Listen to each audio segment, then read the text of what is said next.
And we're back talking about Star Trek. I couldn't have stayed away for too long. For extremely long-time viewers of this channel, you'll know I already did best episode lists for all the Star Trek shows many years ago. But just like how I effectively remade my original Star Trek reviews with my Star Trek Retrospective series, I wanted to bring my top 10 lists up to my current standard as well. So here are my picks for the top 10 Star Trek The Original Series episodes.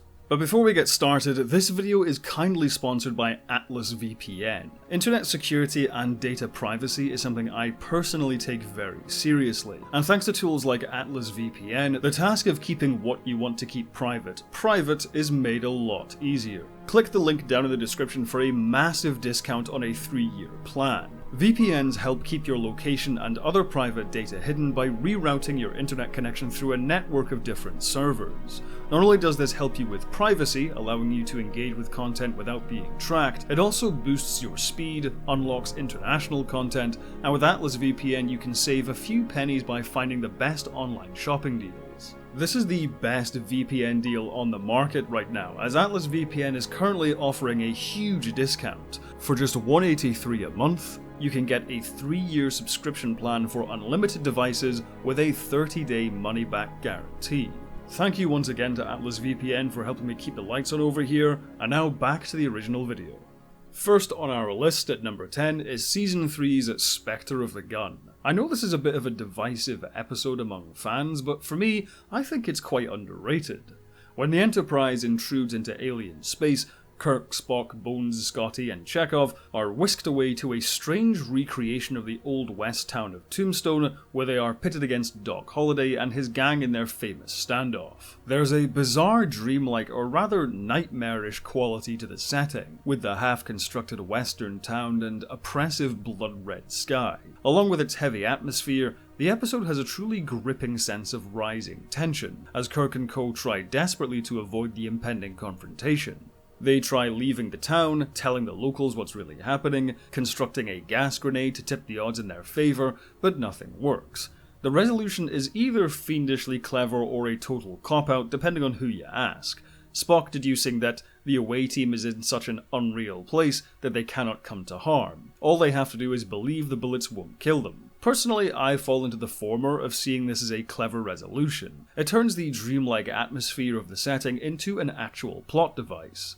But there's still a lot of risk leading up to the finale, as the away team aren't sure they can actually pull off this mental trick, even with Spock's help. The premise is very weird and, if I'm honest, quite contrived, but this is still a gripping piece of sci-fi adventure.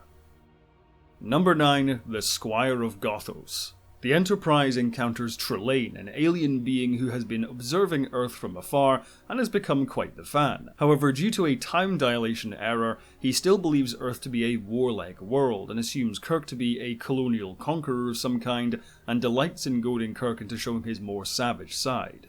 The highlight of the episode is of course William Campbell as Trelane. The actor is clearly having a blast in the role. His pure joy in discussing concepts of war and violence is both comical and quite sinister. It's also in Campbell's performance we get small clues leading up to the final twist. The way he throws temper tantrums and stomps his feet when he doesn't get his way is only made more appropriate when it's revealed Trelane is in fact a petulant child whose playtime has gotten out of hand. The way Campbell shifts intonations from a sadistic villain to a spoiled brat is highly amusing to watch. The original series ended up overusing the godlike aliens messing with the Enterprise crew premise, but the Squire of Gothos is where it was the most entertaining and thematically rich, tackling that quintessential Star Trek theme of humanity growing into a more mature and wise people. Making the character who relishes violence and warfare the most into an irritating child is a funny and clever way of conveying the story's ideas to the audience. It's not the most profound of Star Trek episodes, but it's certainly one of the most enjoyable. Number 8, The Tholian Web. While Spectre of the Gun is a divisive entry from Season 3, I think most people agree the Tholian Web is a real highlight of the subpar final season of the show. And while Fred Friedberger is often derided as the main culprit of the show's decline, I do appreciate his efforts to focus on some of the other characters outside of Captain Kirk. The Tholian Web is the best example of this, with Captain Kirk seemingly lost to an interdimensional rift, and the rest of the Enterprise crew having to contend with the attacking Tholians. Of all the factions introduced in the original series, I feel the Tholians are quite underrated. Their design is one of the few truly alien ones in Star Trek, and their web tactic is really unique, but it's the characters who make the episode worthwhile. Seeing Spock and McCoy without Kirk to mediate between the two creates some of their best dialogue, and it's also nice to see Uhura and Scotty get a bit more to do than usual. Not only is the Tholian Web the best episode of the third season, but it also hints at some creative potential the show perhaps missed out on. Number 7. A Taste of Armageddon. A Taste of Armageddon sees the Enterprise attempt to establish diplomatic relations with a planet which has been at war for over 3 centuries. However, upon arrival, Kirk, Spock and McCoy are confused to see no evidence of any prolonged war. It is soon discovered that this is a war fought entirely with computers. It's an absurd premise which stretches the allegory to near breaking point, but the absurdity is part of what makes its themes and messages all the more impactful. The idea of peaceful cooperation is seen as so impossible by these two worlds that they have deemed this system of a simulated war more reasonable. It may be a little daft, but for me it strikes that perfect balance between action-adventure fun and intelligent exploration of ideas. The viewer gets to enjoy some classic Shatner-fu fisticuffs and a wonderfully delivered monologue from Kirk at the end. I have no idea if any other fans regard this episode as highly as I do, but for me this is classic Star Trek distilled to one of its purest forms. Number 6. When No Man Has Gone Before. The Enterprise attempts to traverse outside the galaxy, coming into contact with a mysterious energy barrier which soon grants godlike powers to one of the crew.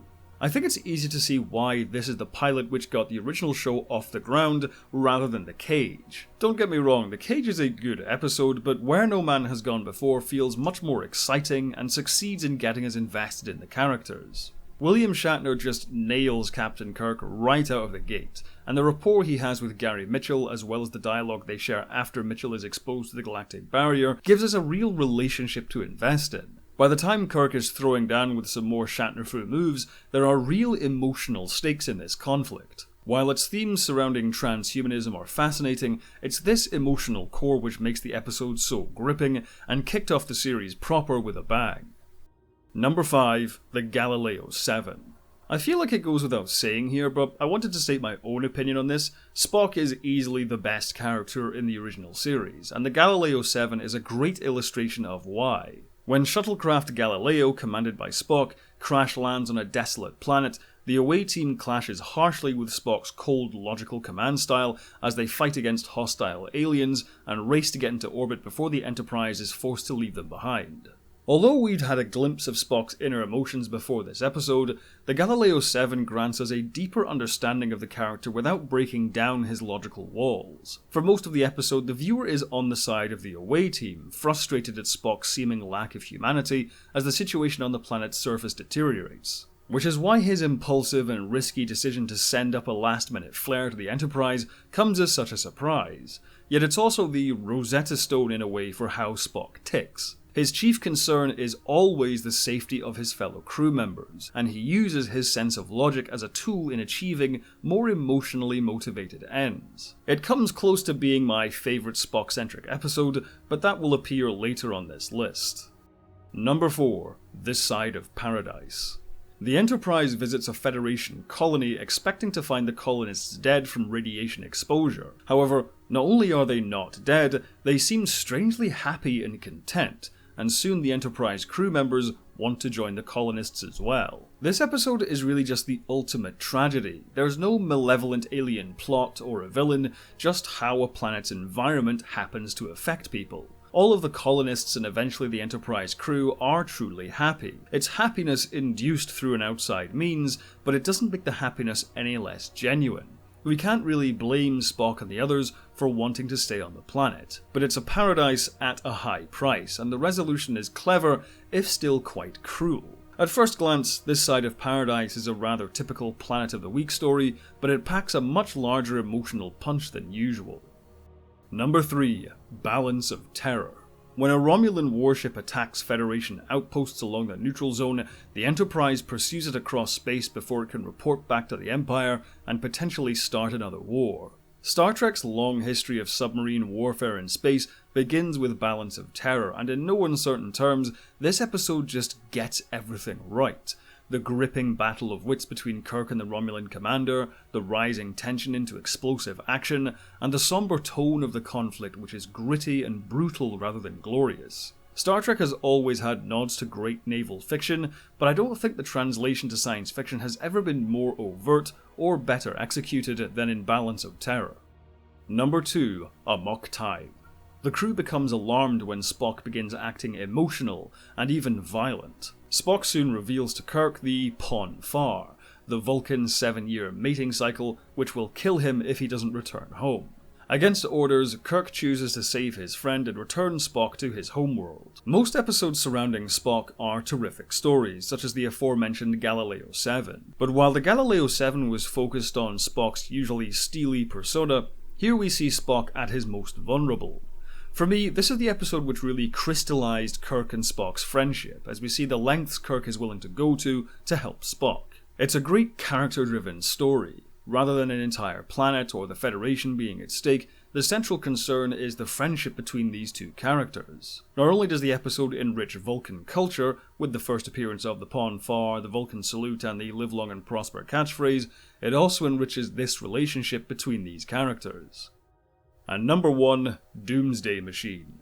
The Enterprise investigates a star system which has been reduced to rubble by an alien machine which originated from outside the galaxy. In its wake of destruction, it has left the USS Constellation and its commander, Commodore William Decker, a wreck. This is a classic Moby Dick style story, which Star Trek would come back to many times. Guest star William Wyndham gives a brilliant performance of a man utterly broken by the horror he has witnessed, not just from the machine itself, but from his own actions which inadvertently led to the deaths of his entire crew.